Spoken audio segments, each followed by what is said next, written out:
তুমি বাদরামি করবা, আর তোমার বিরুদ্ধে বললে তুমি খেপে যাবা। দালালি করে আহলে হাদিস না আমরা। আহলে হাদিসদের ঐতিহ্য আছে আলহামদুলিল্লাহ। এর মাঝখান থেকে দুঃখ লাগে, কষ্ট লাগে। আমি আজকে শুনে হতবাক হয়েছি, বাংলাদেশের একজন শ্রেষ্ঠ আলেম, আহলে হাদিস আলেম বলতে যাকে এক বাক্যে বুঝি এবং চিনি, এত কষ্ট পেয়েছে মন্তব্য শুনে। প্রফেসর ডক্টর মুসলিউদ্দিন, তিনি আহলে হাদিসদের একজন কর্ণধার। তার ঠোঁট কাটা কাটা কথা বলেন সরাসরি, কাউকে পরোয়া করেন না। তাই বলে আপনি তাকে পাগল ছাগল বলবেন? জাহেল, তুমি জাহেল, এক নম্বর জাহেল। তুমি এলমের কি জানো? তুমি গালি দাও কেন? চেনো ডক্টর মুস্তাফিজ সাহেবকে? চেনো তুমি? বাংলাদেশে একজন আহলে হাদিস সম্পর্কে জানা একজন লোক গেছে, একজন লোক বেঁচে আছে বাংলাদেশে এখন। আমার যতটুকু জানা আছে তার মধ্যে আমি মনে করি বাংলাদেশে আহলে হাদিস ঐতিহ্য, ইতিহাস সম্পর্কে এবং জ্ঞানী হিসাবে এক নম্বরে মনে করি প্রফেসর ডক্টর মুস্তাফিজ সাহেবকে। ব্যাপক তুমি চিনোই না তাকে। সারা বাংলাদেশে নাকি তাকে গালি দিচ্ছে, আমি আগে শুনিনি, আজকে শুনেছি। তুমি খাড়া থেকে পেশাব করো না? ওই ব্যাকুব, তোমাকে চিনি না আমি? তুমি কতদূর পড়াশোনা করেছো? তাকে তোমার যোগ্যতা আছে না? আলেমদের সম্পর্কে কথা বললে মুখ সামলায় কথা বলবো, খবরদার। ওটা মনে করতে হবে, ৭০ বার মনে করতে হবে। ব্যাকুব, তুমি গালি দিচ্ছ কেন তাকে? চিনো আহলে হাদিসদের আক্রমণ হয়েছে, ও মুখ পোড়া শয়তান। তোমাকে তো দেখা যায় না সেখানে, সেখানে দেখা যায় ডক্টর মুস্তাফিজ সাহেবকে। তুমি যাও না কেন ওখানে? তোমাকে ডাকেও না কেউ। মুস্তাফিজ সাহেব এলেম জানো তুমি? আশ্চর্য হয়েছে, হতবাক হয়েছিল ভাই। এই দেশের দাওয়াতি কাজ করবেন কিভাবে? আমি যে বললাম আপনাকে, আরো ভালো কড়া করে বলার দরকার ছিল। সি সি সি সি। এই প্রতিবাদ করেছে কেউ? একজন মুসল্লি, ১৭-১৮ বছর একজন ছেলে আল্লাহর নবীর তরিকায় সালাত আদায় করেছে মসজিদের মধ্যে। সে ঘুষখোর না, সুদখোর না, ধর্ষক না, খুনি না, স্বার্থসাৎকারী না, সে একজন মুসল্লি। ১৭-১৮ বছর একটা ছেলে সালাতের মধ্যে আমিন বলেছে, তাকে সব মুসল্লি মেরে পিটাইছে। তুমি তার বিরুদ্ধে প্রতিবাদ করেছো? তুমি একটা সুন্নাত প্রতিষ্ঠা করতে হাজার হাজার আলেমের রক্ত গেছে, তুমি কয়টা রক্ত দিয়েছো? তোমার কি হয়েছে? তোমার নামে কয়টা মামলা আছে? তোমার লজ্জা করে না? আলেমদের সম্পর্কে তোমরা কথা বলো কেন? কথা বলবে আলেমদের সমালোচনা আলেমরা করবে। তুমি তো জাহেল। জাহেল শব্দটা তাহা কি তুমি জানো না? আলেমদের সম্পর্কে কথা বলবে কেন? আজকে কষ্টের সাথে কথা বলছি। ডক্টর মুস্তাফিজের ভুল তুমি ভালো ধরতে পারো না, আমি ভালো ধরতে পারি। কোন জায়গায় ভুল করে কোন আলেম, আলেমরাই ধরতে পারে, তাই না? আপনি ধরতে পারেন? আপনাকে এত ভালোবাসি, আপনাদেরকে এত স্নেহ করি। এই ছোট ছোট চ্যাংটা পোলা পান আমাদের কাছে উঠা বসা করে, তাদেরকে আমরা খুব আদর করি, খুব স্নেহ করি, খুব স্নেহ করি। তোমরা যে ফেসবুকে এতবার দৌড়াদৌড়ি করো এটা তো জানি না। হ্যাঁ, সি সি সি সি। একজন আলেম সম্পর্কে লিখতে পারলে আমাকে গালি দাও, তোমরা আমাকে গালি দাও, আমি কিচ্ছু বলবো না, কিছুই বলবো না। ওই যে কিছুক্ষণ আগে বললাম না, রেজাল্ট করে আপনাকে বলে যে মুজাফফর জারুর সন্তান। খুব কষ্ট হয়, আমার বাপ মা এখনো বেঁচে আছে, তাই একটু কষ্ট হয়, কিন্তু ওর জন্য দোয়া করে আল্লাহ হেদায়েত দান করে। আমাকে গালি দেন, আমাকে গালি দেন, আমি কিচ্ছু বলবো না, আমার পরিবারও কিছু বলবো না। আমাকে যদি দিনের জন্যই কথা বলার জন্য মেরে টুকরো টুকরো করেন, আপনার জন্য কেউ কিচ্ছু বলবে না, পরিবারে কিচ্ছু বলবে না, ইনশাল্লাহ বলবে না। কিন্তু যদি কোরআন হাদিসকে কিছু বলেন, আহলে হাদিসদের যদি কিছু বলেন, একবার ছিঁড়ে আপনাকে পচাই দিব ইনশাল্লাহ, মনে করেন যতদিন বেঁচে আছি। হ্যাঁ, এখানে ছাড় নাই। এলমের মর্যাদা জানলে, আমি বলছিলাম এখানে বলতে গিয়ে কথাটা ছুটে গেছে। বলেন তো এই মাজলিসের ফজিলত সম্পর্কে আল্লাহ এত বললেন কেন? এর কারণটা হলো, এটা হলো মাজলিসুল ইলম, ইলম শিক্ষার মাজলিস। এটা হলো মাজলিসের দাওয়া, এটা হলো দাওয়াতের মাজলিস। এই জন্য আল্লাহ এই মাজলিসকে এত মর্যাদা দিয়েছেন, এত মর্যাদা দিয়েছেন। আমি তো আপনাদের দোয়া করি, আপনি গালি দেন, রেজাল্ট করেন আবরার সাহেব আমাকে বলে মুজাফফর জারুর সন্তান, আমি তার জন্য বলি আল্লাহ তার মুখটা ভালো করে দাও, আল্লাহ তাকে তুমি হেদায়েত করো, আল্লাহ তুমি কি করো? হেদায়েত করো। তাও আমিন বলছেন না, ২-৩ জন বলছে। এক প্রোগ্রামে গিয়ে বলছে আমিন বলেন, যা আপনিই বলেন, আমার বলবো না, আমিনও বলবে না। কি গালি দেয় রে ভাই, এমন গালি দেয় করে, ফ্রেশ ভাষায় গালি দেয় করে, অরিজিনাল ভাষায় একবারে। দুইটা রেকশালা যখন লাগে দেখবেন কেমন গালি দেয়। এই ইংরেজি ভাষায় গালি দেবে, আপনি বুঝতেই পারবেন না। তো তাও আমি রাগ করি না, আমি আল্লাহকে বলি, আল্লাহ এদেরকে হেদায়েত দান করো।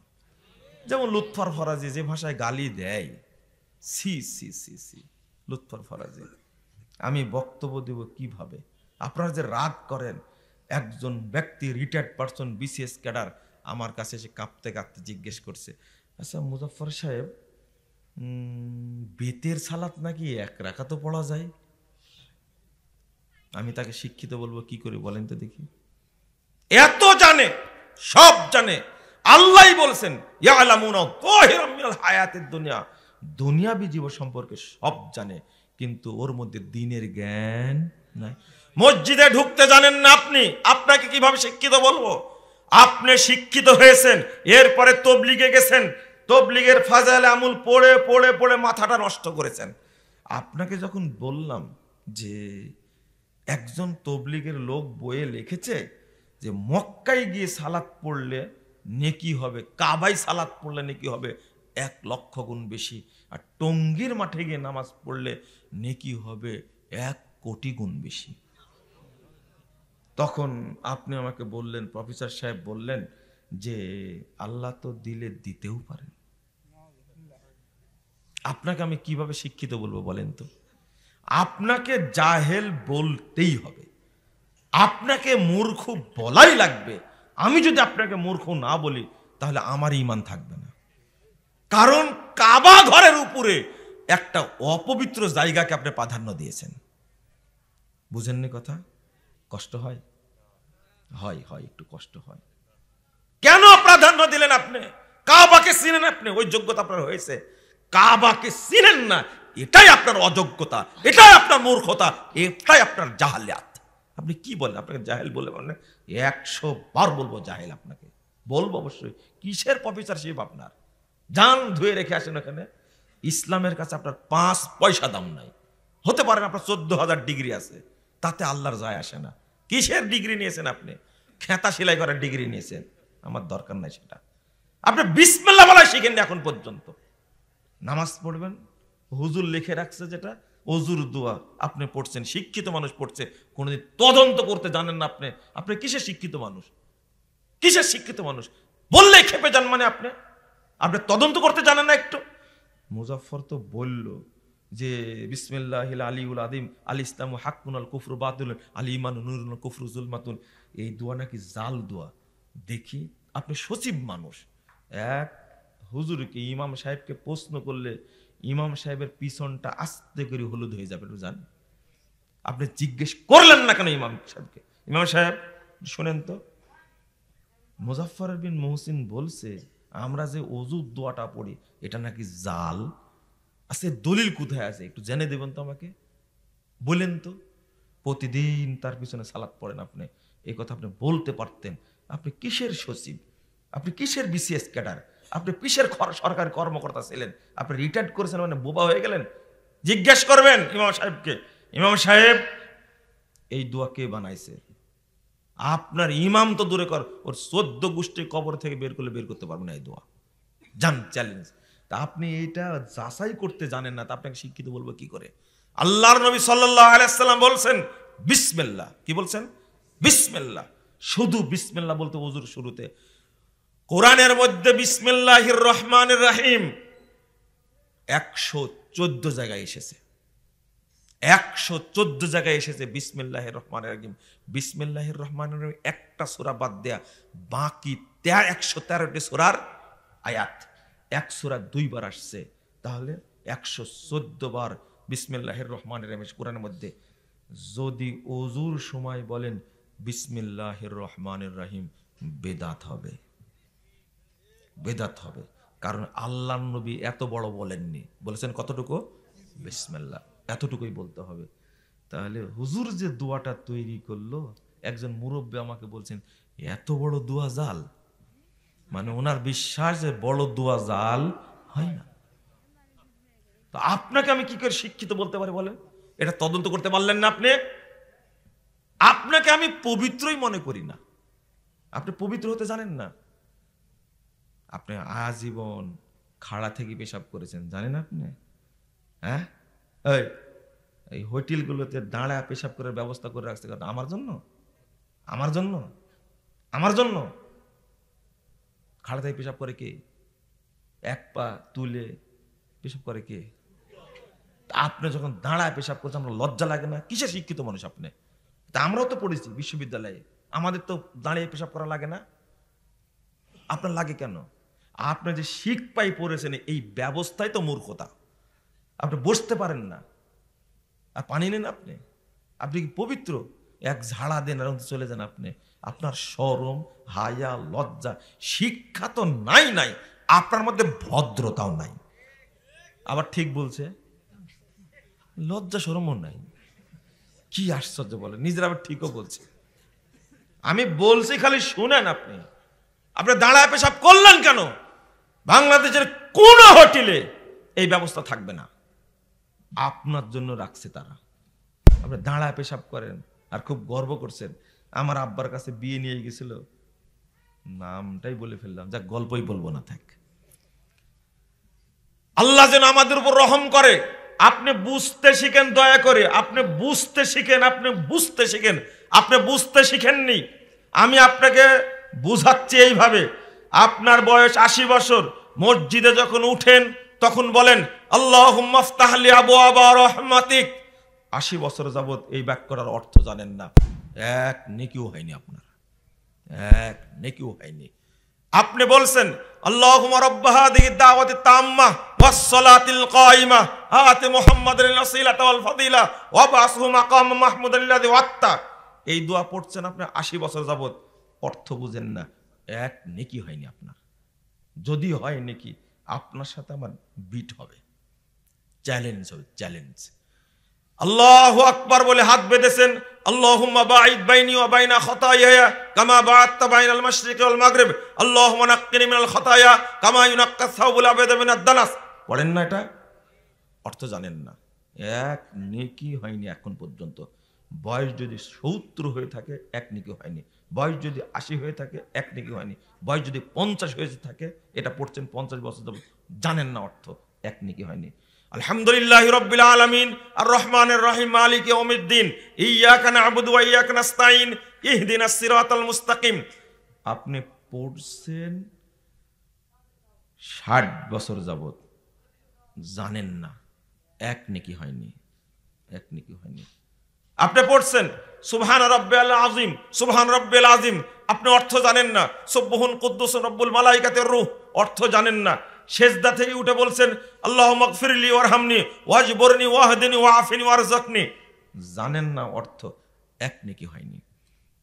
আপনি পড়ছেন আল্লাহুম্মা সাল্লি আলা মুহাম্মাদ ওয়া আলা আলি মুহাম্মাদ কামা সাল্লাইতা আলা ইব্রাহিম ওয়া আলা আলি ইব্রাহিম ইন্নাকা হামিদুম মাজিদ। আপনি পড়ছেন আল্লাহুম্মা ইন্নী যালামতু নাফসি যালমান কাসীরা ওয়া লা ইয়াগফিরু যুনুবা ইল্লা আনতা ফাগফিরলি মাগফিরাতাম মিন ইনদিক ইন্নাকা আনতাল গফুরুর রহিম। অর্থ জানেন না, এক নেকি হয়নি আপনার। আপনি পড়ছেন আল্লাহুম্মা ইন্নী আউযু বিকা মিন আযাবি জাহান্নাম ওয়া আউযু বিকা মিন আযাবিল কবর ওয়া আউযু বিকা মিন ফিতনাতিল মাসিহিদ দাজ্জাল ওয়া আউযু বিকা মিন ফিতনাতিল মাহইয়া ওয়াল মামাত আল্লাহুম্মা ইন্নী আউযু বিকা মিনাল মাসামি ওয়াল মাগরাম। পড়ছেন 70 বছর যাবত, এক নেকিও হয়নি আপনার, এক নেকিও হয়নি, এক নেকি হয়নি আপনার। যদি হয়ে থাকে, এটা বিট হবে আপনার সাথে। আপনি পড়লেন আল্লাহুম্মা হাদিনি ফীমান হাদাইত ওয়া আফিনি ফীমান আফাইত ওয়া তাওয়াল্লানি ফীমান তাওয়াল্লাইত ওয়া বারিক লি ফীমা আতাইত ওয়া কিনি শাররা মা কাযাইত ফাইন্নাকা তাকযি ওয়া লা ইউকযা আলাইক। পড়ছেন আপনি 70 বছর যাবত, বেতেরে পড়ছেন, কোনটা অর্থ জানেন না, এক নেকি হয়নি। পড়ছেন আল্লাহু আকবার, আল্লাহুম্মা গফিরলি হাইয়িনা ওয়া মাইয়িতিনা ওয়া শাহিদিনা ওয়া গায়বিনা ওয়া সগীরিনা ওয়া কাবীরিনা ওয়া যাকারিনা ওয়া উনসানা আল্লাহুম্মা মান আহইয়াতাহু মিন্না ফাহইয়া আল ইসলাম ওয়া মান তাওয়াফাইতাহু মিন্না ফাতাওয়াফাহু আলাল ঈমান আল্লাহুম্মা লা তাহরিমনা আজরাহু ওয়া লা তাফতিননা বা'দা আল্লাহুম্মা গফির লাহু ওয়ারহামহু ওয়াফি আনহু ওয়া আকরিম নুজুলাহু ওয়া ওয়াসসি মাদখালাহু ওয়া আগসিলহু বিল মাই ওয়া সালজি ওয়াল বারদি কামা ইউনাক্কাস সাওবুল আবিদ মিনাদ দানাস ওয়া আবদিলহু দারান খায়রাম মিন দারিহি ওয়া আহলান খায়রাম মিন আহলিহি ওয়া যাওজান খায়রাম মিন যাওজিহি ওয়া আইযহু মিন আযাবিল কবরি ওয়া আযাবিন নার ওয়াদখিলহুল জান্নাহ ওয়াইযহু মিন আযাবিল কবর ওয়া আযাবিন নার। দোয়া পড়ছেন জানাজাতে বহুদিন যাবত, অর্থ জানেন না, এক নেকি হয়নি। আপনাকে কিভাবে শিক্ষিত বলবো বলেন?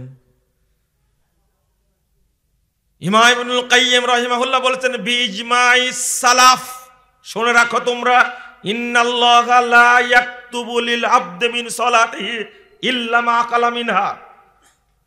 সালাতে বান্দা যা পড়ে, সালাত সম্পর্কে যদি না জানে, আল্লাহ তার কোনো নেকি লিখবেন না। কি বলেছেন? ইন্নাল্লাহা লা ইয়াকতুবু লিল আবদি মিন সালাতিহি ইল্লা মা কালা মিনহা। তবে যতটুকু বুঝে ততটুকু নেকি লেখা হবে, বুঝে না নেকি লেখা হবে না। সালাত পড়ে বের হয়ে আসছেন, আল্লাহুম্মা ইন্নী আসআলুকা মিন ফাজলিক, অর্থ জানেন না ৮০ বছর যাবত, নেকি হয়নি। যদি হয় আমার সাথে দেখা করবেন, আপনাকে বলবো হলো কি করে প্রমাণ করে দেবেন। নেকি হলে কি, সালাত কবুল হলে কি এত বড় মুনাফিক হতে পারে? নামাজ পড়েছে ৭০ বছর যাবত, এখন পর্যন্ত জিনা করে। নামাজ পড়ছে ৭০ বছর যাবত, এখনো সিগারেট ছাড়েনি, বিড়ি ছাড়েনি, মিথ্যা কথা ছাড়েনি, সুদ ছাড়েনি, হারাম ছাড়েনি, ও জিনা ব্যভিচার পরকিয়া ছাড়েনি, এখন পর্যন্ত ছাড়েনি। ওকে আপনি বলেন যে ও মুমিন? মুসল্লি তো পরের ব্যাপারে ভাই, ও মুমিন কিনা, ও মুসলিম কিনা, ও টাটকা মুনাফেক একটা।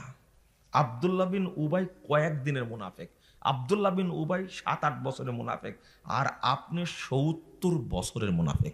বলেন তো কে বড়? বুঝেননি মনে কথাটা? ধাপা ধরে আছেন কেন? এতক্ষণ ঠিক বললেন, এখন বলেন। যে ৭-৮ বছরের মুনাফেক ও বড় মুনাফেক না আপনি বড় মুনাফেক? তওবা তওবা তওবা, যে পাপকে পরোয়া করে না সে কি মুনাফেক।